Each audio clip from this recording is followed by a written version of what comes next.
Hi guys, welcome back to my YouTube channel. As you all know, this is the third part in the process of making Cafe Racer series. That is the part 3 in my process of making Cafe Racer series. So today in this video, I'm going to show you how you'll have to modify a bike's rear chassis and install a Cafe Racer seat roof. It's pretty simple. First you'll have to cut the rear frame of your bike and cut the rear chassis. Then you'll have to take the proper measurement and make a U-shaped bike. Then you'll have to gas fill the bike to your bike. I'll show you the whole process in this video, so watch the whole video. But before that, don't forget to subscribe to my channel guys. Subscribe and hit the like button right now. Let's just continue with our video.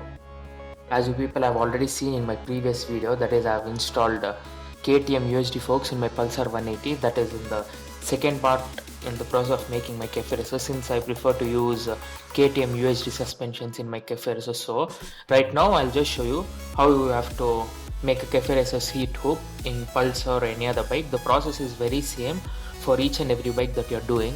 Okay, so first you'll have to dismantle everything which is present in the rear section of the bike. That is, you'll have to remove the seat, remove both the side panels, one which comes on the left which covers the battery and the other one is present on the right side, that is for the air filter. You'll have to remove that. Then you'll have to remove the tail TD and the rear tail section along with the back seat holder. You'll have to remove everything which is present. Right now currently, as you can see in the video, I've already started dismantling the bike. That is the parts which are present in the rear section. So let's just continue. There'll be like some few bolts, like some 5 to 6 bolts which will be holding the rear frame. As you can see, it's written Pulsar 180. There's the tail TD tail light section.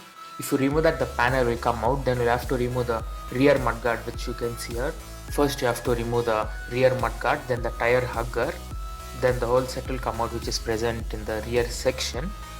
I'm sorry guys, because these videos were shot long back. I've lost few videos, that is few videos are missing and they're deleted, so I'm not able to upload a total dismantling of this bike, but I have few videos which I found, so I'm uploading those and I'll make sure that you people understand how the process has to be done. So after removing the rear section, I'll show you the look of the bike.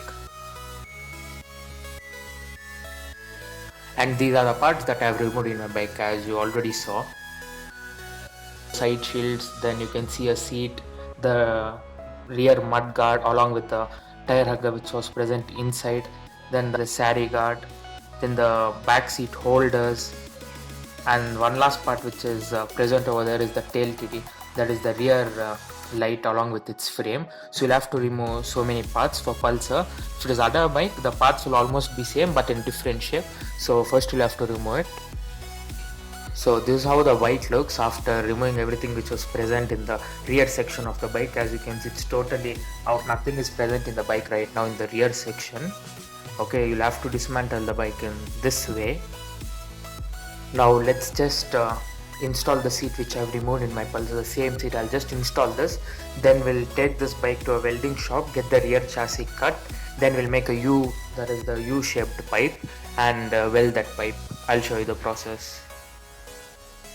You'll have to cut the chassis using a grinding machine, that is an angle grinder, and cut the chassis. As you can see guys in the video, you'll have to cut the chassis properly in this point, that is after the dual shock absorber which is present in my bike. As you can see, both the suspension, you have to leave little space after both the suspensions, mark it equally, and then you'll have to cut the rear section like this. After cutting the chassis, you can see the bike looks like this. Next, after this, you'll have to measure the length, like how big the seat you're gonna make in the Cafe Racer, that is the length of the seat hoop.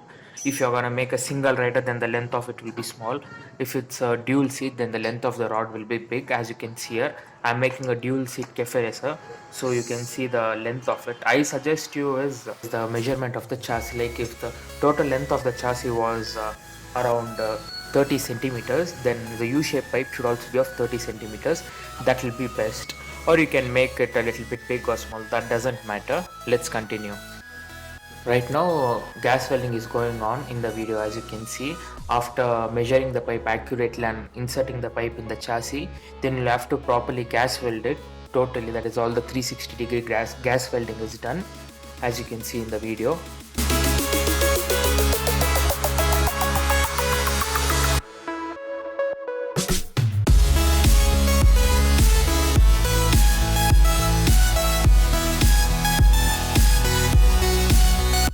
After I finish gas welding the chassis which I've made, there is a cafe racer's rear seat hook.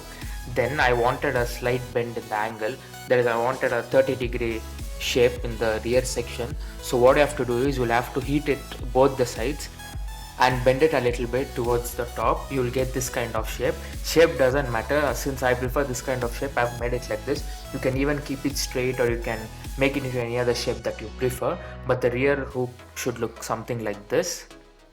It is not so easy, guys, to do this kind of modification. It takes a lot of efforts and energy, so please subscribe to my channel. And finally it's done. This is how the Cafe Racer seat hook looks like, as you can see here, guys, in the video. And in the next part of Cafe Racer series, I'm going to show you how to install Royal Enfield's GT tank in the same Pulsar 180. And in the next part we'll have how to install mono suspension and other things. So subscribe to my channel and stay tuned. Thank you. I hope you like this video. Do hit a like if you had liked this video, and also comment below like if you have any doubts regarding this project or any other projects. I will make sure that I'll reply a comment, and stay tuned for other videos. Subscribe to my channel, guys. Thank you.